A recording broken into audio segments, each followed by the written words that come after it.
Bonjour à toutes, alors ça y est, c'est la fin, c'est la dernière vidéo du challenge de tricot. Là sur celle-ci, ça y est, votre projet il est terminé, il reste plus que les petits détails, donc rentrer les fils et bloquer l'ouvrage. Donc c'est ce qu'on va voir dans cette vidéo. Je vais vous mettre une petite slide avec le matériel dont vous allez avoir besoin. Il n'y a pas grand chose, c'est l'aiguille à laine, de la lessive pour laine et serviette et tapis de yoga. Ça devrait aller. Donc je vous retrouve tout de suite pour ces deux techniques.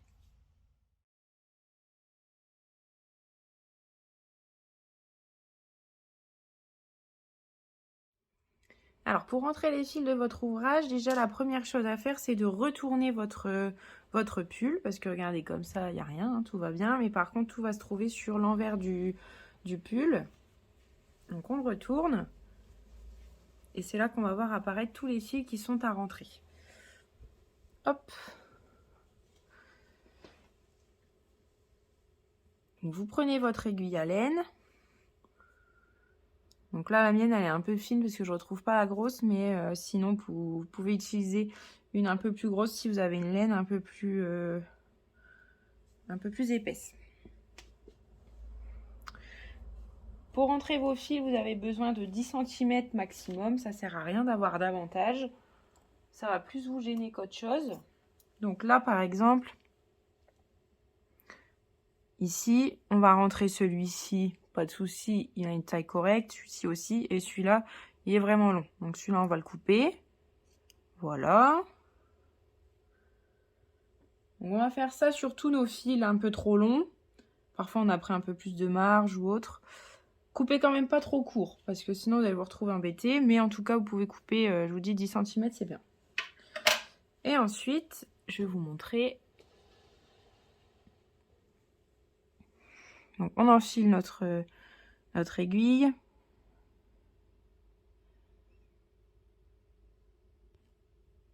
Et là, ici, on va rentrer les fils donc, dans la couture du col.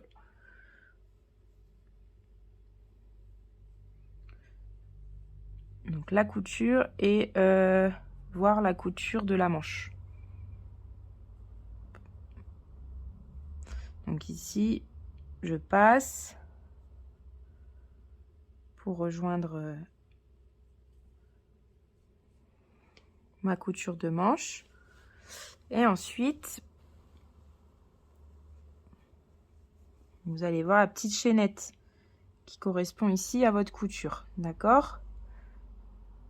Donc là, vous pouvez même, quand c'est comme ça, là, vous en avez deux rapprochés, vous pouvez même les mettre en même temps pour vous faciliter le passage.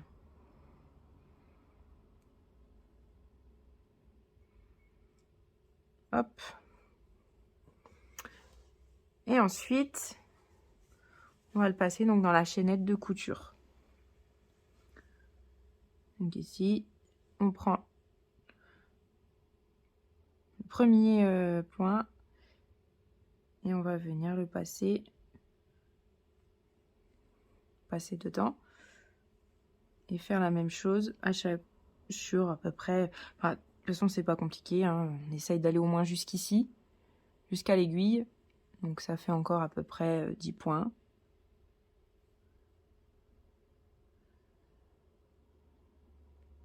Et on va passer à chaque fois dessous. Hop, le brin de la chaînette.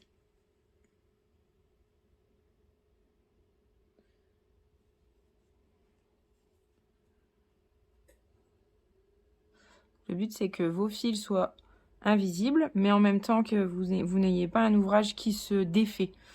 C'est important d'avoir quand même une certaine longueur à rentrer, parce que sinon, vous allez, à un moment donné, si le nœud se défait, que ce soit au blocage, au lavage, au porté parfois, et votre ouvrage peut se détricoter tout seul.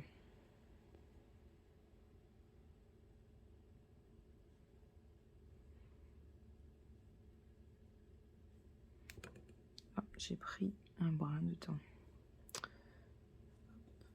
Donc là,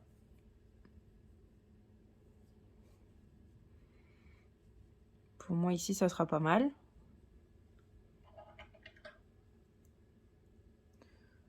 Donc là, je vais couper au ras.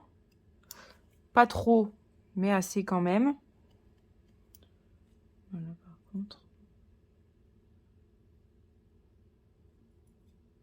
Je coupe au ras et en fait, je vais étirer un petit peu ma couture pour que le fil prenne bien sa place et qu'on ne le voit plus. Donc ça, c'est pour rentrer dans une couture. Ici, pour celui-ci, je vais faire la même chose, comme je viens de vous montrer, dans la chaînette de la couture. Donc je regarde un petit peu s'il y a d'autres choses un peu différentes. Pour la manche, c'est pareil, on rentre dans la chaînette de la couture. Donc ça, jusqu'ici, c'est la même méthode. Ce que je voulais vous montrer, c'était pour rentrer le fil au niveau du point de côte, que ce soit en bas, ou au niveau du col, ou au niveau d'une manche. Comment rentrer le fil sur un point de côte. Hop, donc ça, je vais vous montrer. Ici, moi, ça sera sur le bas de mon pull. Mais ça correspond à, dès lors que vous avez un point de côte, vous rentrez vos fils de cette manière-là. Alors ici, je vais couper un peu parce qu'il est vraiment long.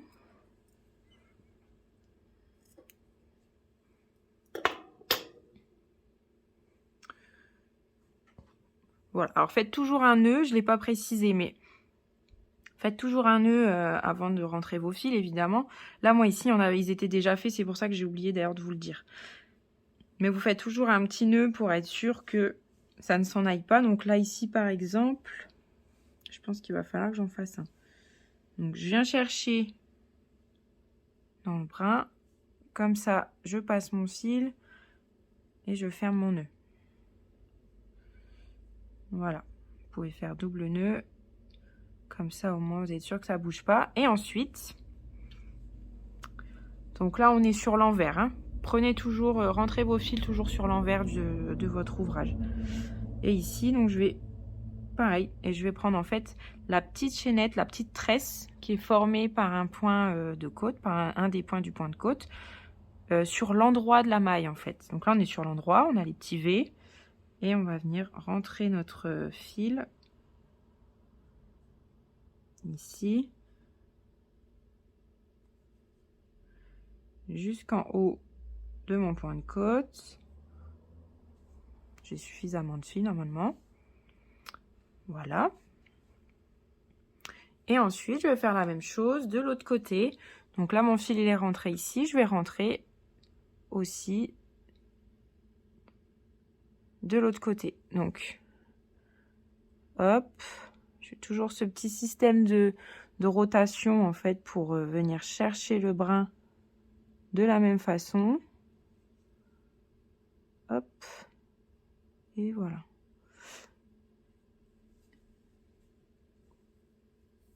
Et mon fil est rentré. Et pareil, donc là, c'est quand même, j'ai quand même deux longueurs. Donc là, je peux couper, je coupe au ras aussi. Un tout petit peu avant le ras, vraiment, voyez, c'est léger. Parce qu'en fait, après, quand je vais tirer, hop, il va disparaître, il va se placer en fait. Voilà. Et là, vous avez rentré vos fils sur le point de côte. Donc, je vous laisse faire tous vos fils et je vous retrouve pour la partie blocage. Alors, pour le blocage, vous allez avoir besoin déjà de la lessive à laine. Donc, comme moi, j'utilise celle-ci, mais peu importe. Hein. Vous avez plein d'autres marques qui sont très bien. Vous utilisez juste une petite dose dans de l'eau tempérée. Très important. Prenez surtout pas d'eau chaude parce que la laine, elle va pas du tout apprécier. Et ensuite, vous allez plonger votre ouvrage dedans. Vous allez voir, ça va boire toute l'eau, ça va redescendre le niveau très très vite. Donc, faut pas hésiter à en rajouter si besoin. Alors, l'idée, c'est pas de presser, c'est de laisser vraiment le pull s'imprégner d'eau. Mais il faut éviter de trop presser, de trop manipuler, parce que c'est là que vous allez abîmer les fibres, en fait. Et vous allez le déformer.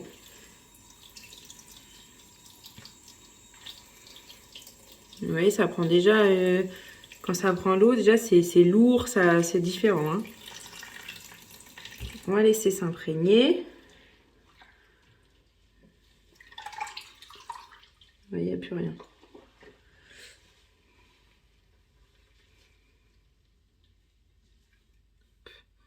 Je sais plus comment.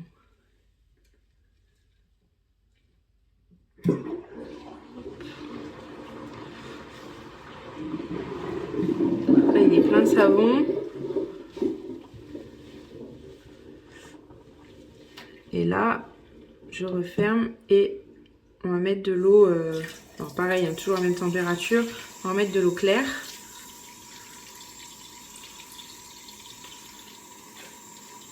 L'idée, ça va quand même être de retirer la mousse et le savon à laine qu'on aura mis. Et vous voyez, je pense qu'il y a eu un bain. L'eau, elle est déjà différente.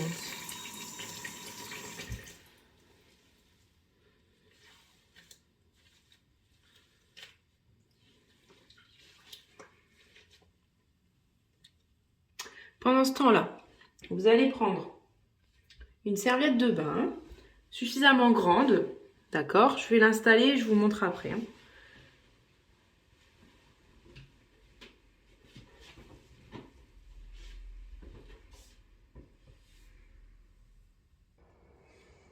Donc vous installez votre serviette de bain bien à plat par terre.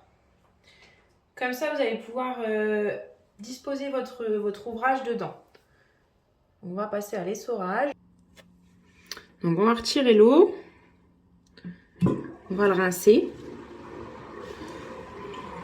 Il va falloir l'essorer quand même un petit peu. Donc ne jamais exercer de pression trop forte. Juste comme ça, sans trop le triturer en fait.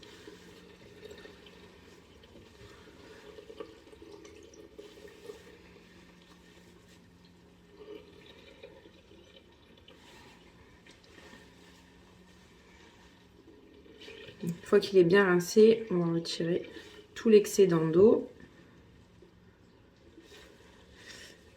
Et en fait, s'il en reste dedans, c'est pas très grave. Qu'on n'arrive pas à voir, on se dit oh, bah, il faudrait vraiment presser plus fort. C'est pas grave, puisqu'on va l'essorer dans notre serviette. C'est à ça que ça sert en fait. Le but quand même, c'est que ça sèche pas en trop de temps pour éviter les mauvaises odeurs, etc. Encore que, je vous ai dit, la laine, ça se régénère naturellement. Donc, le nettoyage, il n'est pas à faire tout le temps. Hein. C'est pas comme un pull du commerce que vous lavez constamment. Donc, une fois que ça c'est fait, je vous montre comment on va le disposer sur la serviette. Alors, là sur votre serviette, vous allez disposer votre projet à plat. On le déplie, on l'installe bien. Là, vous voyez, déjà, il prend une autre forme. Hein. Il a une autre allure.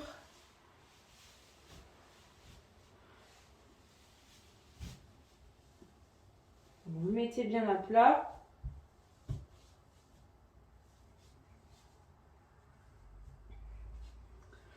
Donc là, moi, je vais utiliser une deuxième serviette. Vous n'êtes pas obligé. Hein. Mais là, je vais en utiliser une deuxième pour la mettre bien au-dessus. Selon la taille de votre projet, si vous avez une très grande serviette, vous pouvez de la même façon, pour bien le retirer l'excédent d'eau, mettre une deuxième serviette sur le dessus.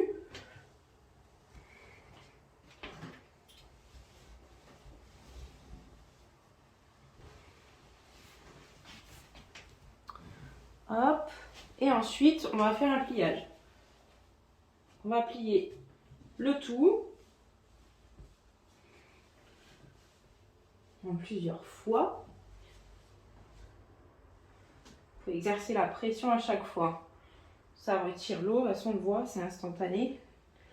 Les serviettes, elles s'imprègnent d'eau. Hop.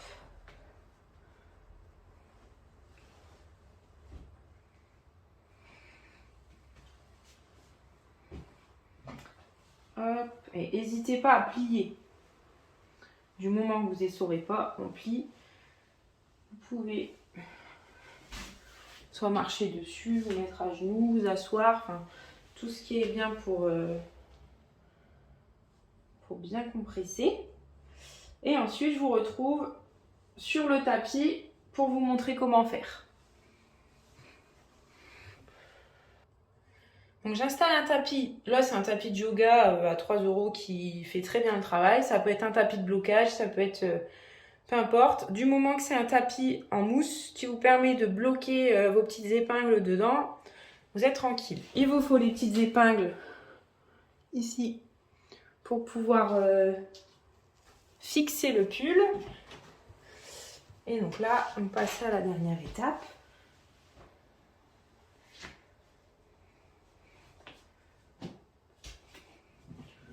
On va dérouler. Hein.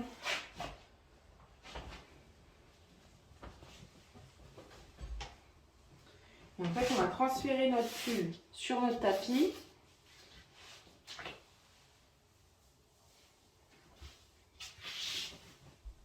Donc, votre pull, il ne ressemble pas à grand chose, vous allez me dire, hein, c'est normal. C'est le fait que la maille soit mouillée, qu'on l'ait un peu comprimée. Donc vous comprenez que c'est pour cette raison en fait que si vous essorez, ben, votre pull il est vraiment abîmé quoi. Donc là, vous allez lui donner sa forme.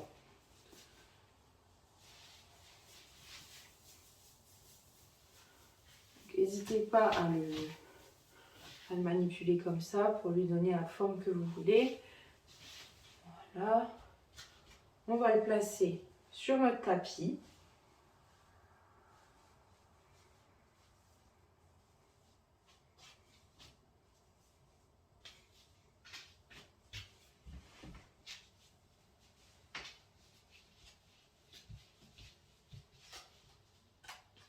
Donc, bien faire attention aux coutures.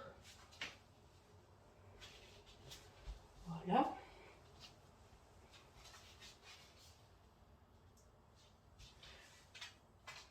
Ici, mon pull ou mon gilet, de toute façon, c'est un carré à la base. Hein. Ce sont 2 carrés qu'on a posés l'un sur l'autre, hein, ni plus ni moins, puisqu'on a monté notre pull assez droit ou notre gilet assez droit. Donc là, moi, je me sers du bord pour pouvoir obtenir quelque chose d'assez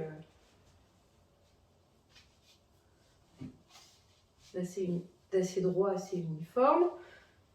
Et ensuite, on va suivre.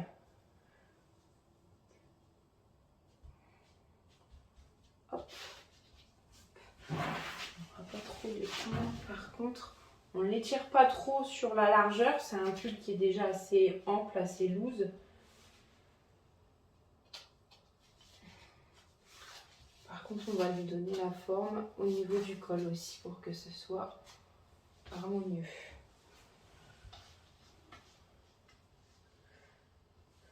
Alors ici, j'ai une laine qui gonfle vraiment très fort au contact de l'eau.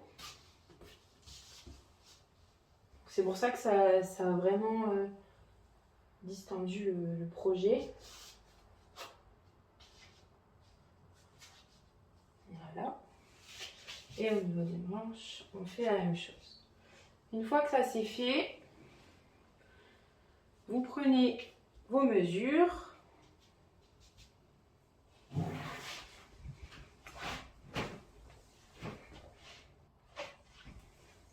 Là, je vais prendre les mesures pour vérifier qu'elles me conviennent bien.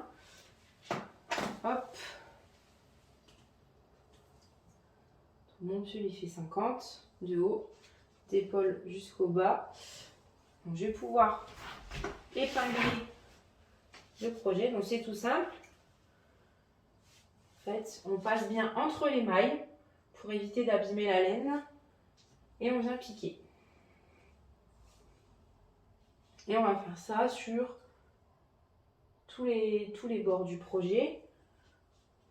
Et ça va lui donner sa forme en fait. Il va sécher de cette façon-là, donc ça va lui laisser sa forme.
ici je bloque un côté et un. Je ne vous ai pas précisé une chose. C'est que quand vous bloquez, forcément vos mailles elles se distendent, c'est logique. Hein. Donc mesurez bien que vous ayez la mesure que vous souhaitez. Normalement votre pull il fait selon la taille, vous avez le tableau des mensurations avec les mensurations finies du pull, enfin les mesures finies du pull. Donc ça vous permet de vérifier que vous allez rétablir en fait la même chose pour éviter d'être trop large après ou pas assez. Aussi c'est possible. Selon la laine, il y a des laines qui se rétractent, il y a des laines qui se détendent.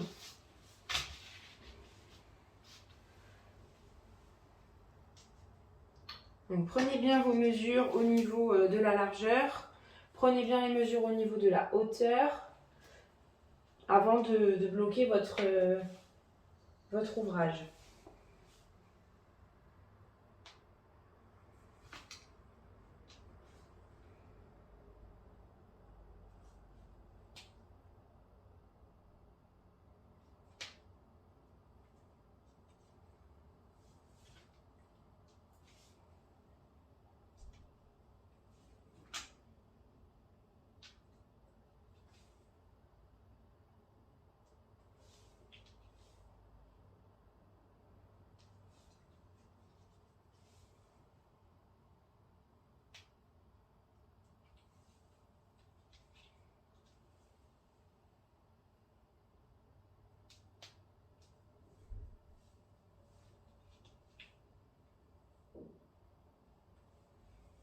Donc, je vous retrouve à la fin, une fois qu'on a terminé de bloquer l'ouvrage.